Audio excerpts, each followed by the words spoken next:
Shenée is a 2021 Truman National Project Security Fellow, a 2020 inaugural Fellow for Women of Color, Advancing Peace and Security, and a United States of Women's Ambassador for Tennessee. She serves as the National Chair for New Leaders, Council Women's Caucus, Advisory Board Member for the City of Bartlett Parks and Recreation, and the Working Group on Girls. She holds a master's in women's and gender studies, human resources and nonprofit management, as well as a bachelor's in women's studies and leadership studies. And that is not even the tip of the iceberg. So I am so excited for you all to meet Shenée if you haven't already. And I will just let you take it away. Good morning, Gracelyn and everyone. Thank you so much for the great bio reading. Thank you so much. I feel like this is an opportunity just for me to be me and to share my story. And I'm hoping that this information that I share this morning will be interactive and engaging and an opportunity to ask any questions. I appreciate the opportunity to speak with an organization centering women in green spaces, which is amazing that not many cities or states have that offering. And so I'm very humbled and appreciative that Tennessee has that. And I'm able to call this a new home. Tennessee is being a new home and being in West Tennessee or in Memphis, still not being super close to Nashville, but still kind of being embraced in this Tennessee movement for women in green. So thank you so much for inviting me to speak today. And I do have a few to share. And again, I know that Q&A is typically held at the end. Is that right, Gracelyn? But I truly want it to be interactive. So if there are comments, reactions, questions throughout the conversation, I'd love for them to be in real time and don't feel kind of obligated to wait until the end. And so thank you. So I'm going to go ahead and begin sharing my screen. Oh, it says I've been disabled. Are you able to make me a co-host? Yes, let me work on that. Okay, try it now. Got it. Thank you. Mm-hmm.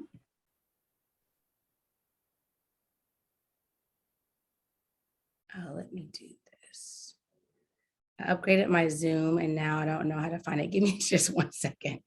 Let's see. No worries.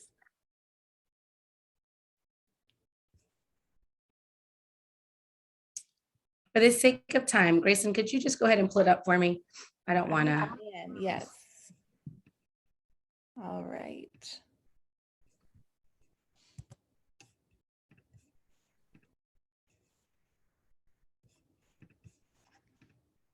All right, let's see. And all right, does that look good to everybody?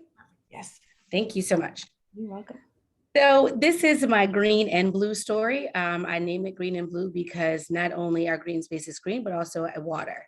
And so my green story actually began with water. And so it's really important for me to acknowledge a name that it's green and blue, that both the green spaces and blue spaces when I think about being a woman and a woman in green, if you will. So it's my green and blue story. Again, Shenée Simon, founder and CEO of S.H.E Collective. Next slide, please, Gracelyn. So as we share more time this morning, I wanted just to acknowledge the land acknowledgement that was produced by the University of Memphis in 2019. So wanting to recognize that today, as we all are inhabiting and living and working on Native land and Indigenous land, and just giving homage and appreciation to the Chickasaw Nation, which inhabited the Memphis, Tennessee land. Next slide, please, Gracelyn. So my inspirations, this journey for me into this green and blue space was not something that I was always doing. As Gracelyn shared, for about 15 years during my college undergraduate experiences, and then into early adulthood, I was an advocate and kind of really embracing and involved in women and gender equity and inclusion. And then in 2019, during the pregnancy of my fourth child, I'm also a mother, which wasn't read in my bio, but I'm a mother of four. Of my youngest daughter, I was really called to wanting to really embrace nature in green spaces and land, and felt this strong connection to land. And so I place these images as kind of what grounds me in my day-to-day life, what grounds me in this work. And it really is my family. It really is my experiences. It really is just this relationship between self, community, and family that really grounds me. This image that you'll find on the right is actually a beautiful mural located in San Antonio, Texas, which is giving tribute to the Yanaguna people and the Yanaguna River. Again, like I said, the water was my first love, and that kind of was the embarking of this experience and journey of kind of how this work began to flow. To the left, you'll see that it was my very first time presenting in green spaces through an organization in San Antonio, which was the Eco Exchange Education Summit, which was schools looking at the universities and colleges around San Antonio. They were really trying to embrace the UN Sustainable Development Goals and trying to make better decisions and better choices and programs within their institutions that were aligned with the UN SDGs. And my first kind of research was on S.H.E Eco, which was looking at the acronym of S.H.E and then pairing it with Eco, being short for ecofeminism or eco-womenism, and really reclaiming this natural and public pathways to peace and security. And so these images below are labyrinths, which I have a deep appreciation for, and mandalas, which again give a very kind of rich and detailed story of a journey, a history, different gifts, different connections holistically, spiritually to nature and to the land and to the world. And so those are just kind of my inspirations, a little snapshot into who I am. I'm at the core. Next slide, please, Gracelyn. And so for the purpose of today's conversation and then of my research, as it was shared both by Jen and Gracelyn, which I love the trivia, I'm looking at the UN SDGs and kind of how we localize this. I'm doing my master's research during the time period of 2015 to 2018. I began to really look at the United Nations Security Resolutions 1325, which outlined women's peace and security. We were living in San Antonio, Texas, which is known as Military City, USA. My husband was serving in Afghanistan, and I was home raising our 2 boys and pregnant with my first daughter. And I was amazed that he said, "Hey, honey, you really should meet one of my soldiers that's doing work on women and gender equity." And I was like, in Afghanistan? I was totally blown away, because with the narrative that we're given here in the States is that our Middle Eastern sisters, partners, friends, allies in the world are, suppressed. They're not able to speak out, that we're just kind of, this is the narrative and images that we're given here in the United States, in the Western society. And I was really kind of inspired and blown away just about the tremendous advocacy, work, risk, and courage that was happening in Afghanistan, that they were embracing and really beginning to work on their Security Resolution 1325. And that was back in 2015. The United States didn't even begin to acknowledge that work until 2017, when we were beginning to talk about UNSCR 1325. And at that time, we actually had a Women's Peace and Security Act during the 2017 administration. And so that work that was happening in Afghanistan was long before 2015, but they were in the process of finalizing that work. So looking at this global initiative, the Sustainable Development Goals, as well as the Security Resolution, and how do we really bring that home to localize that? How do we localize it on statewide national policy? How do we localize it to state policy? And how does it become local to our own communities? That we're beginning to use that language every day. It shouldn't just be a language or terms that are used in policy and resolutions, but it should be something that we're talking about every day in these spaces. What does peace and security look like for you personally? What does peace and security look like for you in your work, in nature, in green spaces, in blue spaces? So really wanting to encourage that conversation and grapple with that. So again, it goes from this transcending from this global landscape to then talking about like the National Outdoors Act, the National Recreation and Parks, and then Tennessee Recreation and Parks. And so this kind of format has begun to evolve and transcend through these different spaces. And as I'll continue to share throughout the presentation, the participation and roles that I've played in it. Next slide for me, Gracelyn. Thank you. So again, I mentioned the word ecofeminism. So just to center the definition of that, I'm pulling it from 2 leading ecofeminists in the feminist movement, Maria Mies and Vandana Shiva. So ecofeminism is the challenges that are inherent inequalities in world structures which permit the North to dominate the South, men to dominate women, and the frantic plunder of ever more resources for ever more unequally distributed economic gain to dominate nature. And so I want to put out a disclaimer, and John, thank you for being here. And I'll also appreciate that men are invited into this space, that ecofeminism, feminist perspectives, feminist agendas are not kind of gender bashing, male bashing at all. And so these, again, are just terminologies that are definitions that were created decades ago, but still hold true and have a relevance in today's society. And just wanting to name that we have allies across all gender scopes and the gender scopes, and that it's inclusive. And so this is a definition chosen for the sake of today's conversation of ecofeminism. Next slide, please, Gracelyn. And then taking it a step further, when looking at Maslow's hierarchy of needs, and kind of how women's peace, safety, and security is positioned within Maslow's hierarchy, and then pulling from feminist, again, theology and theory of Center, the Color of Violence and Insight, which is a book that was published telling the stories of women and violence. And within that book, there was a centering of national security. So again, when we talk about these global initiatives or resolutions, we also have to think again, how does that interact with national interests or national definitions or national agendas? And so national security.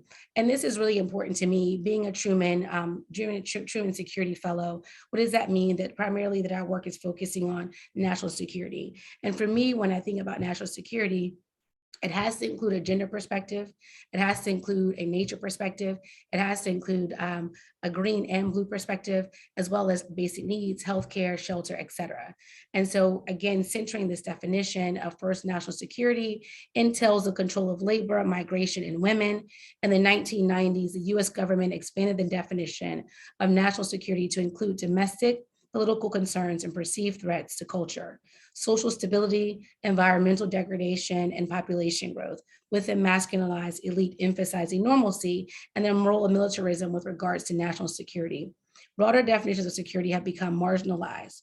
For example, the provision of basic necessities such as shelter, healthcare, and food is not seen as a security issue by the US government, though international human rights standards and laws characterize the meeting of basic needs in this way.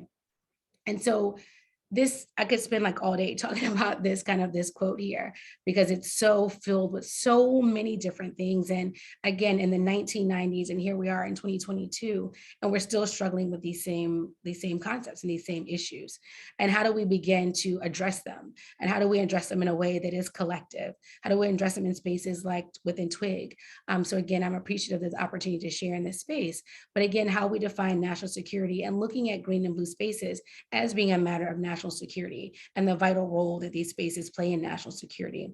And so again, when looking at Maslow's hierarchy of needs, our physiological needs, our safety needs, and love and belonging, all for me are the crux of women's peace, safety, and security, that are our basic needs being met, that we're feeling secure in the places that we live, in the places that we work, in our public green and blue spaces. Are we feeling secure? Are we feeling safe?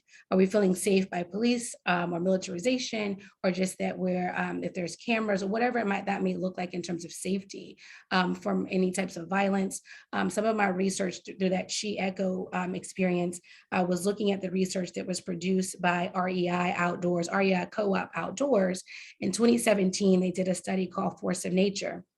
And it was really looking at how women were looking at nature and kind of what was their nature story. And if their stories and feelings of safety in nature came from their parents, from their mothers, from their fathers, where did it come from? And if they were able to reclaim spaces as being safe again, for them to be able to recreate. And so it was a really interesting study. And that was back in 2017. And I'm not sure if there's planned to do a follow-up, but it was really interesting to kind of see what shapes our definitions of public recreational space. Why are we using outdoor spaces, even though we're told that there's so many benefits to being outside in green spaces, but not all the time is it a safe space for all of us. And then ultimately love and belonging, that we all, the earth and land belongs to all of us. The water belongs to all of us. But do we feel that connection, and do we feel like we belong in those spaces? And so as I begin this journey in this green and blue spaces, it was really looking at, do women and girls of color feel like they belong in this space? And we've been told for so long that this space, isn't ours, or whatever the narrative may have been what we're told, but it belongs to all of us. And how do we all play a role in making sure that where our needs are being met through physically safety and belonging, but ultimately are we also feeling secure and safe and able to use these spaces as refuge for peace? Next slide, please, Gracelyn. And so taking that further of looking at parks, people, and policy. And I was going back and forth and looking at this kind of circular. I was like, well, what comes first? And I was like, well, at first it was reading people, parks, and policy. I said, well, no, parks come first. Land was first. And so acknowledging that, right, that land comes first, then we as people begin to utilize and inhabit the land. recreate on the land, et cetera. And then because of the use and because of people, we then create policy. But how do we get all of these pieces to work together? That they can't be siloed. The green spaces, we have a conversation just about green space here in TWIG, that we're connecting with people in our communities, and then we go somewhere else for policy. These conversations need to all happen together within these organizations and communities, within our homes and families, and even within policy, that we need to all be well-versed and to understand what is the policy happening in green and blue spaces, what is conversation that we have an opportunity to contribute to, that we can change, that we can advise, et cetera. But just kind of bringing this conversation together for us all collectively to talk about parks, people, and policy. Next slide for me, Gracelyn. Excuse me.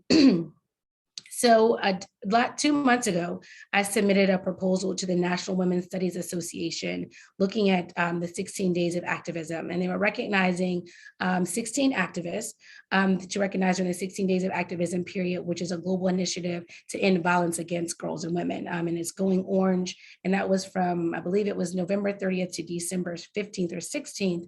And it was this big celebration across the globe. I'm not sure how much we recognize it in the US, but definitely it's a global initiative. Again, when we think about this disconnect between global, national, regional, and local. But anyway, submitted 5 collages and sharing 2 of those with you today. One being water focused, which is this one. When looking at just the power of the Mississippi River and kind of how that centers kind of my water experience here and while living in Memphis, that the Mississippi River was my refuge during the pandemic, that I would find myself there several times a week, just sitting on the bank of the river and just taking it in. And feeling safe doing so, and knowing that that was a privilege, because not everyone necessarily feels safe or comfortable being near water or the river or being outside.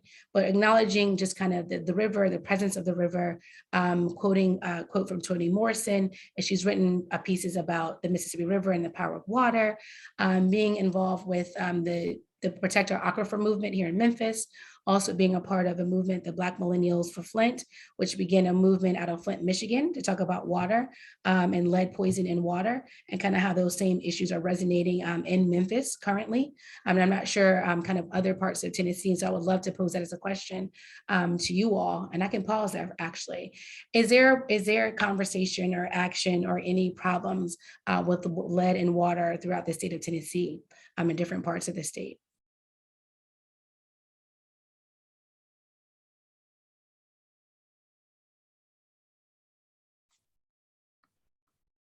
Is anyone involved in that type of work or know if there has been a topic of conversation in Middle Eastern Tennessee? Thanks, Jennifer. So it's just interesting. And I think when we think about, thank you for sharing, Jennifer, just about the aquifer, even here in Memphis, that, I'd live outside of Memphis in Bartlett, and that we think that because we are in Bartlett, that the aquifer doesn't impact us. It's all the same water source, right? And just kind of how we protect that as an asset to the entire city of Memphis and beyond, Shelby County and beyond. But making that connection of water and why it's important, and what is happening in places like Flint, Michigan, in Memphis, and several other cities across the country, just about water and it's being poisoned by lead or other chemicals. And so why that's important. Just the water, again, relationship that women and girls have to water, the Mahalia pipeline that was happening here in Memphis, and then the connection to L3, the L3 pipelines that goes from the north to the south, right? The deep north and deep south. And that we don't always acknowledge that the Mississippi River or the Mahalia pipeline was a part of that L3 movement. It was an extension of L3. So kind of bringing awareness to these topics and kind of the direct impact. And then also there was a song produced. I also like to bring in pop culture in my work by a neo-soul artist, Jill Scott, back in 2004. It was My Petition. And in the song, she kind of pretty much pulls on all those things from Maslow's hierarchy of needs on that physiological level of saying, my petition is that I want clean water. I want air that's safe to breathe. I want food that's safe for my children to eat. I want there to be things that my children will have access to that I didn't have access to, that I'm continuing to fight for. And it's my petition to make sure that we have, inclusion, equity, and justice when it comes to water. So looking at water justice. Next slide, please, Gracelyn. And another piece was mostly focusing on parks to green spaces.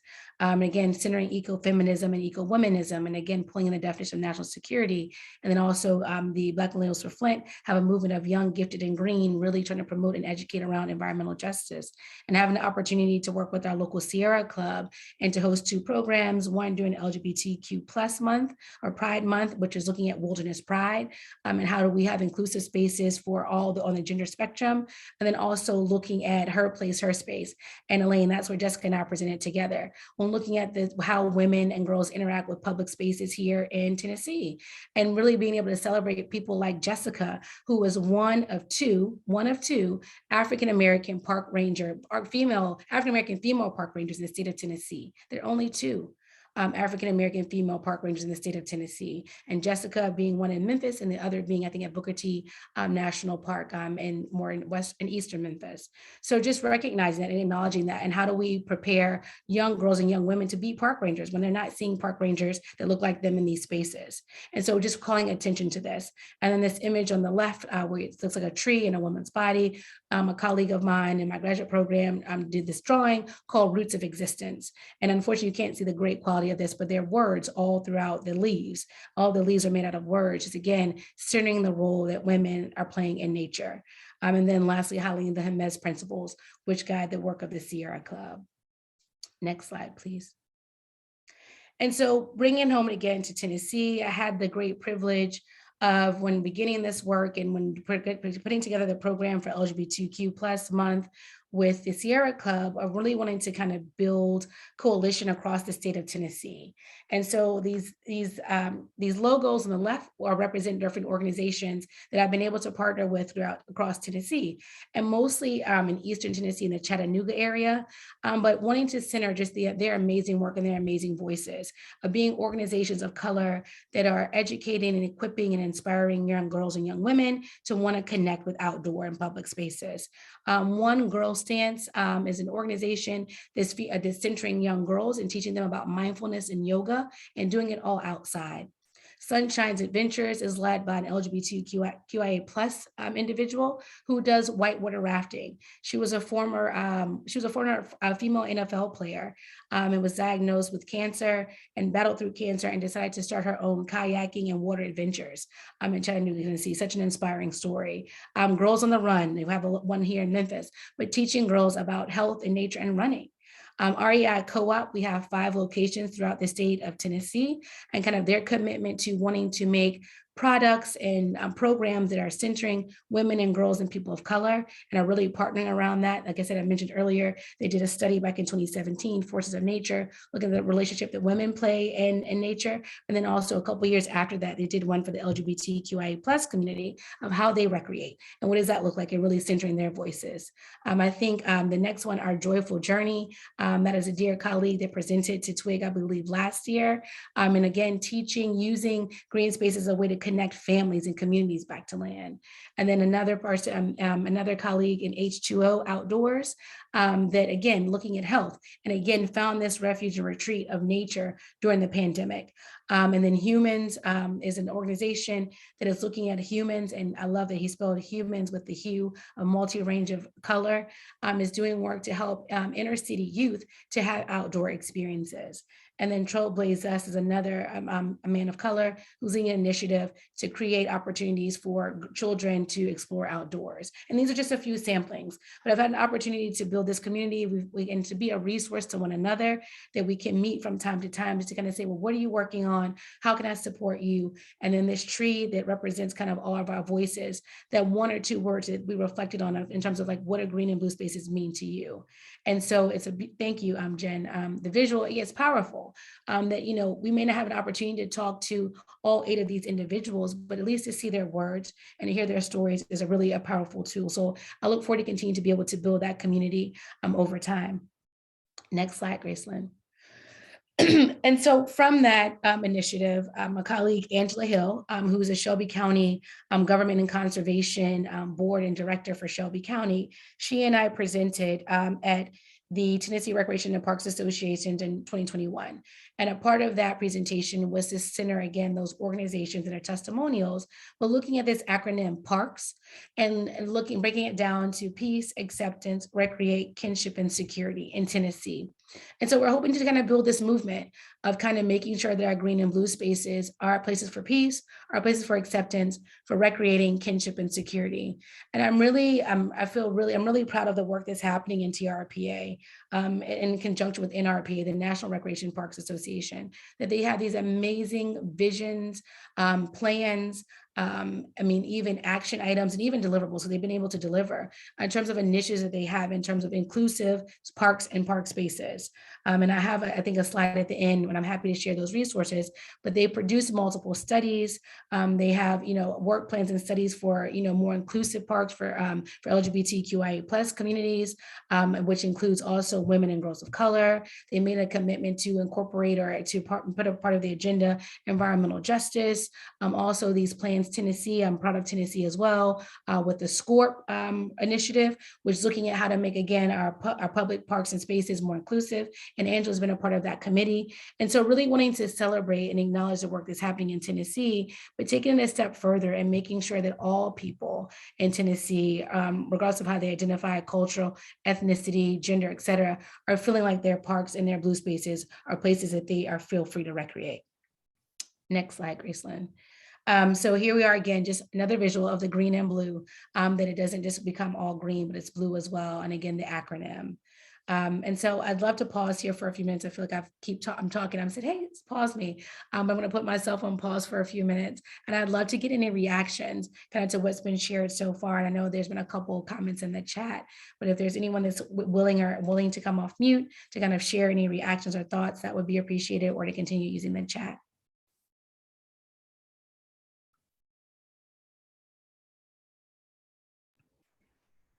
And I can jump in here really quick to, first of all, say I have loved learning more about your journey, and this is just phenomenal information.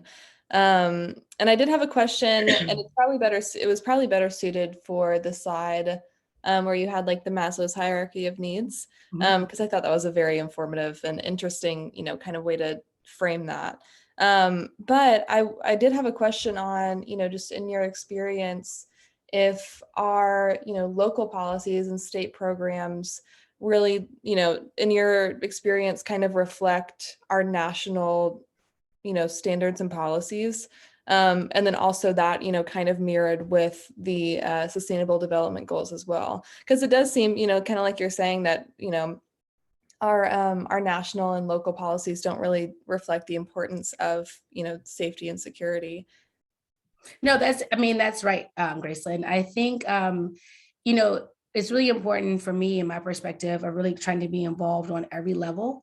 And so just kind of having this triad approach to engagement, to being involved locally, across the state, across the nation, and when given the chance also internationally, just to be like that conduit of conversation. Because I think there definitely is a breakdown. I know that I had experience recently just kind of with our local government after the Afghan resettlement and evacuation. And I know that Tennessee is not necessarily a sanctuary city or even like a military state, but how important is this for us still to have a role? Like, we still have a part, because when people are being displaced, they could end up in Memphis, they could end up anywhere, wherever they choose, but we should have some type of policy to say, you're welcome here, let's talk about this. And they were like, oh, I didn't even think about that. And it's almost like, I think people know it, but it's like they don't, or they know it, right? And I think looking at our international initiatives as being more aspirational, like this is what we aspire to be, but not sure what to do in order to get there. Because I just don't think it's talked about enough, or feeling like, oh, that's something that's globally, yet we can use that ethos of what that means, but how do we make that really ring true to what's happening, in real time, real life, and community. And so that was one example when I'm serving on the Recreation Parks Board for Bartlett. Even like within that little space of Bartlett, we don't even connect with Memphis. It's like, again, when I was talking about like the protect our aquifer and water, it was like, oh, that's a Memphis problem. It's like, no, that's our problem because we all live in Shelby County and it's all of our aquifers, right? But I think just over time, as people, as a culture, like, it continues to be individualistic and not communal. So I think when we really begin to look at kind of communal living, thinking of like, okay, not only does this impacts me, but it impacts everybody, right? And like, what is my role in that? And so I think really taking some ownership or accountability and just educating ourselves to say that, like, yeah, these international goals are present, but what does that mean for me? What does that mean for my city? What does that mean for my community? And when I think about also from a place of education, most of our children that are in school aren't even taught about the UN SDGs, right? Like that's not even a conversation that comes up. And potentially, if you're maybe like an honors government in high school, because you've had a chance to participate in Model UN, but it's not even a conversation that's a part. And it's like, well, why not? It's just a graph of 17 principles. We can share them. They have cute little graphics, like, you know what I mean? Just to begin that conversation. And I think it's education. So I think, it's a multifaceted piece, but I think it's still so much disconnect and still trying to silo it. And so how do we just integrate it and make it a fuller holistic picture? I hope that answers your question. It does. Thank you. Shenée, we have a couple comments in the chat that I'll read out. So Rachel says, thanks for introducing me to the acronym PARCS. I think this is a great lens to evaluate our TWIG events and service projects to ensure we are creating inclusive spaces and be stewards of peace, acceptance, recreate kinship, and security as we go out into the world as individuals and as an organization. So thank you for introducing us to that acronym. And we do have one question from Diane. She asks, what ways do you see this may be integrated with schools and education systems? Yeah, thank you, Rachel, for the acknowledgement, and thank you, Diane, for the question. And I think that's a key part of it, just like you said, around education. And how do we do that? And how do we do that and do it well? The research that I was doing in San Antonio was looking at this concept of peace and security in schools. And, what does that look like? And unfortunately, when we think about peace and security in schools, a lot of it is around not criminalization, but kind of like this disciplinary, right? When we look at security, that we look at security as being disciplined. And it's like, well, no, that's not necessarily what security means or safety means. And how do we change that language? I know there's been a lot of work around Title IX, and now institutions have Title IX to look at sexual harassment and sexual assault. But again, that's really concentrated on higher ed. The higher ed has task force. I was an active member of the American Association of University Women that was really looking at moving those toolkits to K through 12, again, because that's needed in K through 12 as well. The kids, teachers, faculty members, principals, et cetera, are being subjected to sexual assault or sexual harassment, at very least sexual harassment on a day-to-day basis. And how do we make that part of the conversation? When we think about just even the sciences, I was speaking to a colleague in San Antonio where I was beginning my water journey. And I said, well, who are the people that are even involved, like on, these boards or committees or in these positions? And she's like, it's still dominated by men because we're not offering classes specifically or initiatives specifically to recruit girls or women, or even offering as an educational path for girls or women to begin even to understand, what does this mean? I don't even think that environmental education or natural science, I think we talk about it at some point, like in elementary school, but it stops there. And maybe you might get an environmental class once you get to college. But I think, it needs to be involved in our curriculum. It's all this conversation about climate change. And it's great that as adults, we're like, yes, it's there, let's do something, but it's too late. We've missed out on, almost 20 years for kindergarten to higher education if they're able to go, but at least K through 12 or K through 20 or K through 16, that this could have been introduced, this could have been talked about, that's the generation that's going to be able to make the changes and to live their lives in a different way. So I think education is a critical piece of it. And that's kind of the model of my organization of looking at women's peace, safety, and security, from the S representing like safety and spirituality, the H being around healthcare, and then the E being around environment and education, because I think it all goes together. And I think it's been siloed too long. So thanks for the question. And I have a couple more slides too, but I just wanted to pause there, and please keep the questions coming. And I know it's a lot of information. So thank you all for it. I know it's a lot at 8 o'clock in the morning, but I'm glad it's being recorded to listen to it again. And I'm always available to answer questions and have additional conversation. I believe I have a couple more slides, Gracelyn. And can I ask you a real quick question? Yeah. Yes, please, Elaine. So I started hiking and kayaking just last year for the first time in my life with a group, Abundant Life Adventure Club. And I've had so many friends say to me, be careful with Yeah. this fear. And so I'm just wondering, how do you begin to, because that's in the family, it kind of starts as a fear of nature. I love getting young girls out, but how do you get the family out there to start to break that cycle? That's such a great question, Elaine. And and I don't mean to laugh, right? Because I think culturally, there are many cultures that fight that, right? And I laugh because it resonates with me. I've had to catch myself. And I've always enjoyed being outdoors, but it's always been like, oh, but I can only go when it's daytime. If I go at night, I should have a friend, or I shouldn't go to this park, or I shouldn't go to that place. I mean, and it's because there's been experiences, right? If it hasn't been our experiences, it's been someone else that's been told. And so I think a big part of that, and Jessica and I talked about that too within our conversation, just this trauma, this generational trauma that has happened, and how do we reverse that? And I think you're absolutely right. Like with our families, like having those conversations.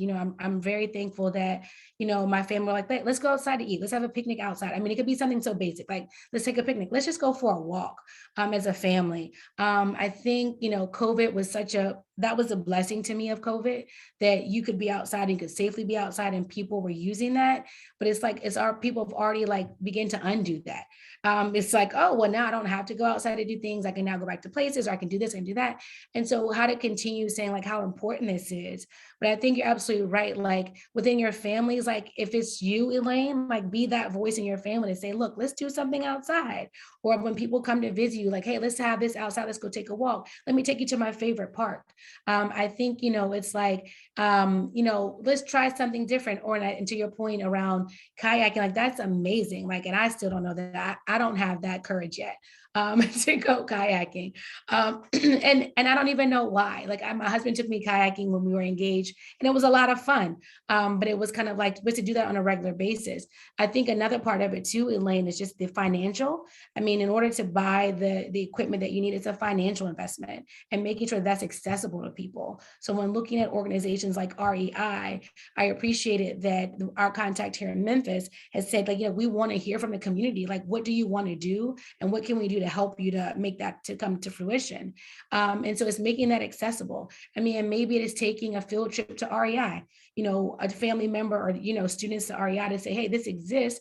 These things are out here. That the young man is doing the Humans Initiative. And that was a big thing too about just the pricing. And he was working with kids, and they said, well, we don't even have, when we look at nature t-shirts or gear, nothing looks like, our pictures aren't on it, right? So he created a clothing line that has images of people of color to say hey, we're outside too. So, I mean, I think it's, again, looking at that whole thing about people, and we could break that whole people part of the people, parks, and policy down. We're looking at people because people is community, is business owners, it is practitioners that are in the Parks and Rec space, it's organizations like TWIG. It's we have to bring all these people together to have this conversation, because it can't just happen in TWIG, it can't just happen at REI, it just can't happen here. We all have to be at the table to have that conversation. And I think, over time, the conversation can change. But I think when it comes to families, let us be the ambassadors in our families, to encourage our family members to do that. And to own that responsibility. So those are just kind of, I could go on about that all day, but that's kind of my initial thoughts, Elaine. So thank you for posing that question. Thank you.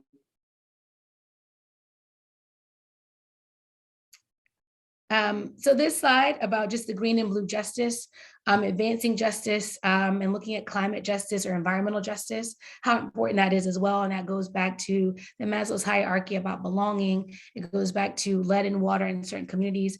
It goes back to the limit of parks and trees in certain spaces. There's some great resources out there that are looking at tree equity. They're looking at park scores to kind of say what neighborhoods or communities don't have this. And so, I mean, I just implore all of us just to think about how do we advance justice, and how do we advance justice in our green and blue spaces. So this is a slide taken from NRPA. Next slide for me, please, Gracelyn. And so just the principles of environmental justice. There are 17 principles that were developed about almost 30 years ago. That there were organizations of color coming together in DC from the indigenous community, from the African American community, Asian community, several across the diaspora, and just talking about like what is environmental justice. And these are the principles that we want to live by. So there's 17 environmental justice principles. If you're not familiar with them, I would strongly encourage you just to take a look at them and read them. Also, one of the collages that I presented earlier, the S.H.E principles, I would encourage you to read those too. There are 5 amazing principles that came out of this collective movement across the diaspora of people, saying like in order for us to work collectively in a collaborative way, that these principles need to be front and center. So I totally would like to amplify the 17 environmental justice principles as well as the S.H.E principles. Next slide, Gracelyn.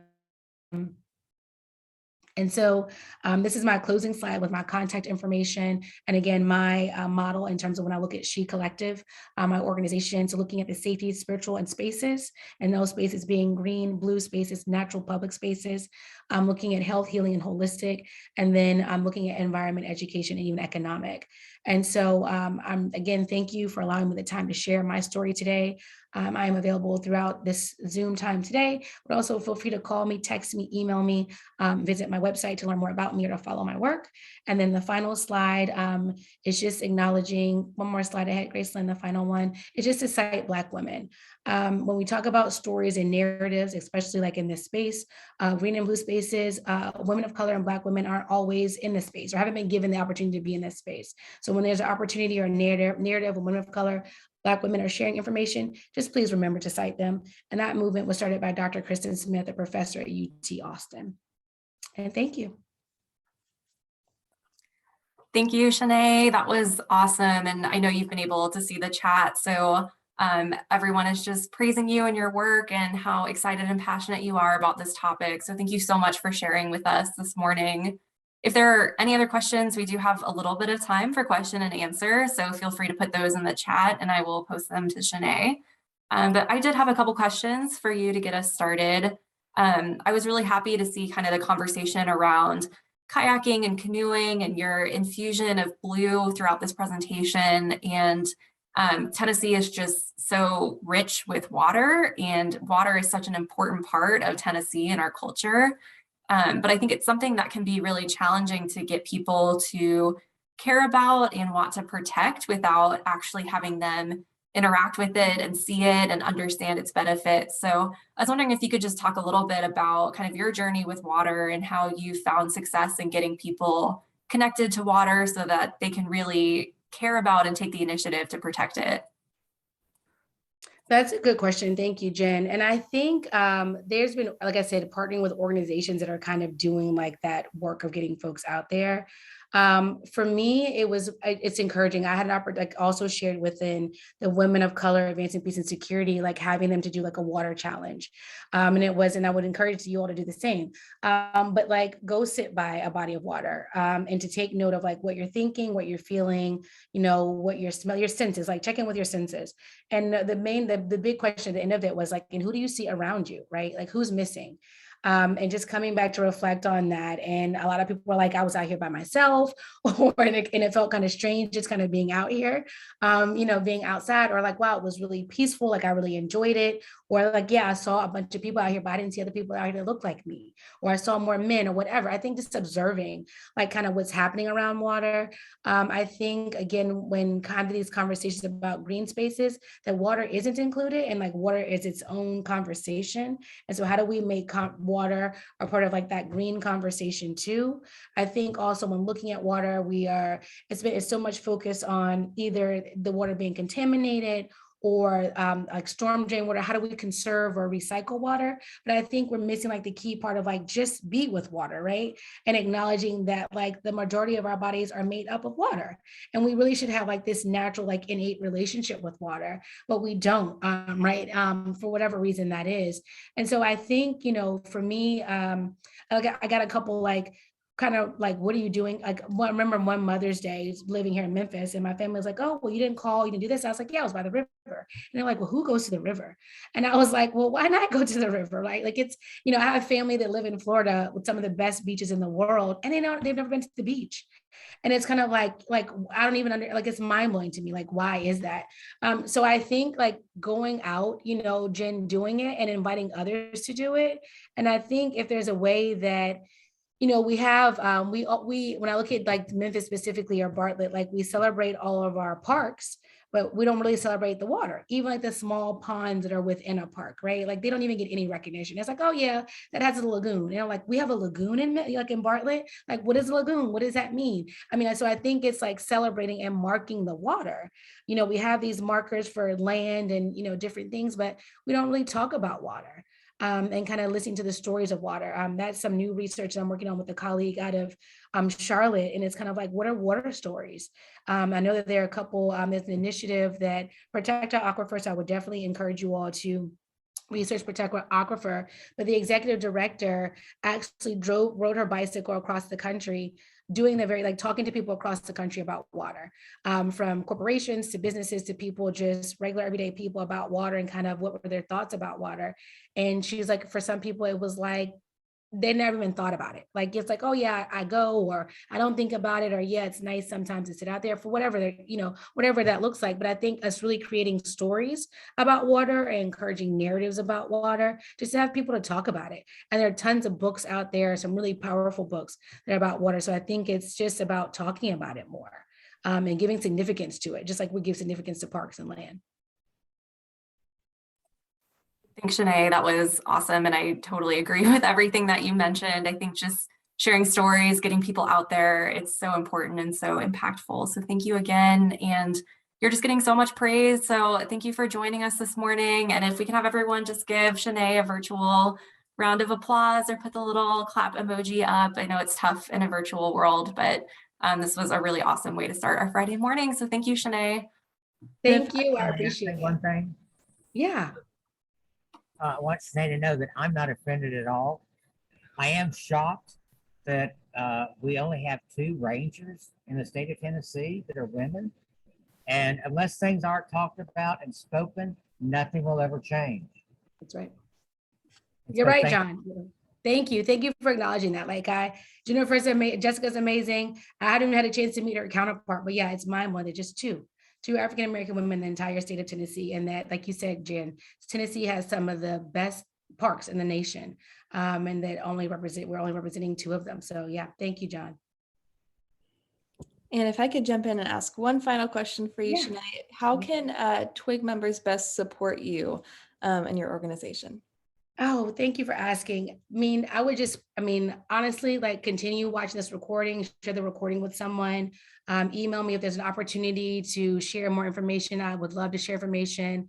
I would love to speak somewhere else if there's an opportunity to share it, to be a resource if you're, in the midst of a conversation or have an idea. Like we all need thought partners or thought communities. So definitely count on me for that.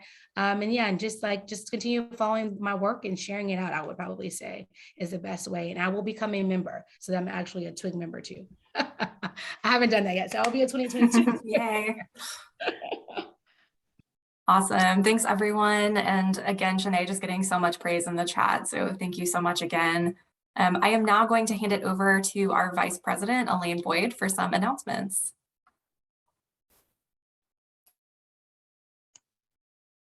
Thank you, Jen. And I am going to share my screen.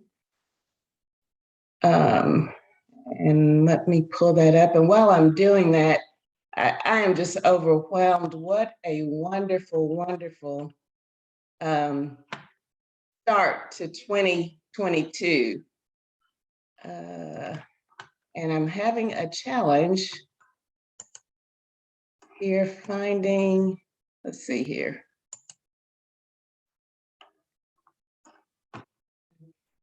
I am having a challenge. Grayson, you don't have my PowerPoint by any chance, do you? I can pull it up. Give me just 1 second. And while Graceland is doing that, I just wanted to mention that I I noted so many things during Shenée's discussion, one of which was natural and public pathways to peace and security. So what a just fabulous concept, philosophy, belief to pursue and for all of us to pursue in the coming year and the years beyond. So happy First Friday.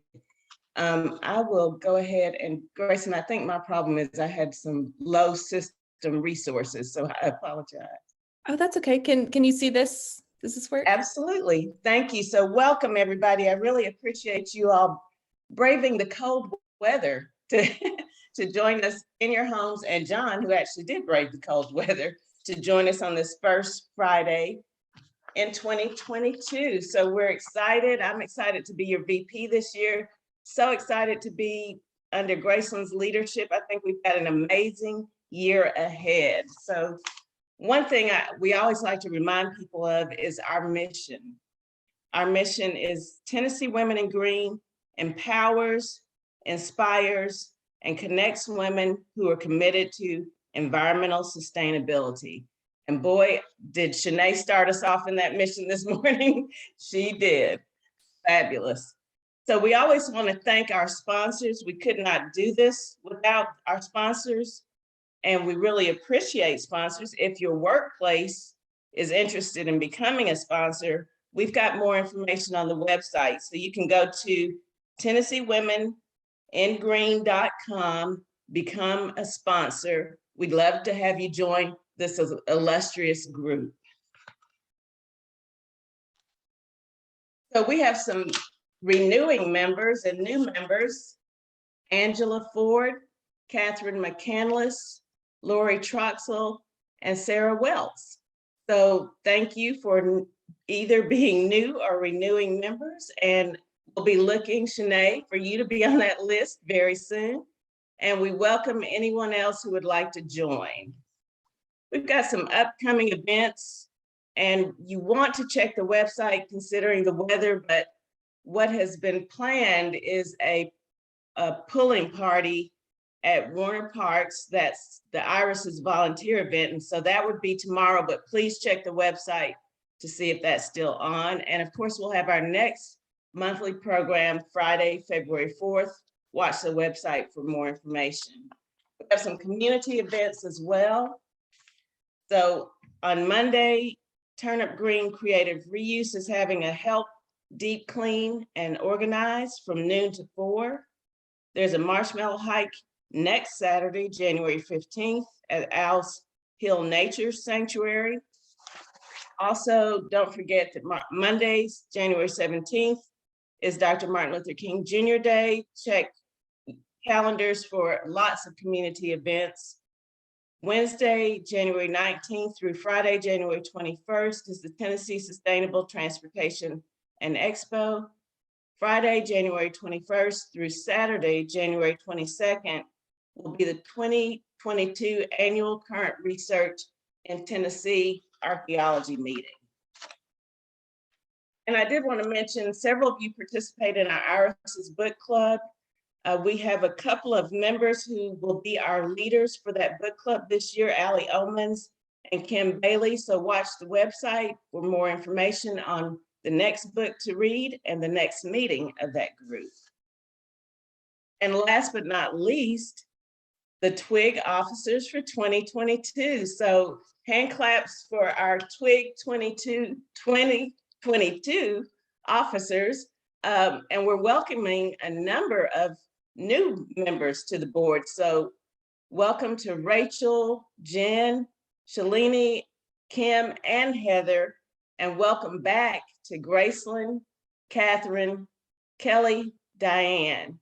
So we're looking so much to really continue to connect with all of you all in 2022 and continue to empower and inspire all the people who are supporting women and environmental sustainability. Thank you for joining us today.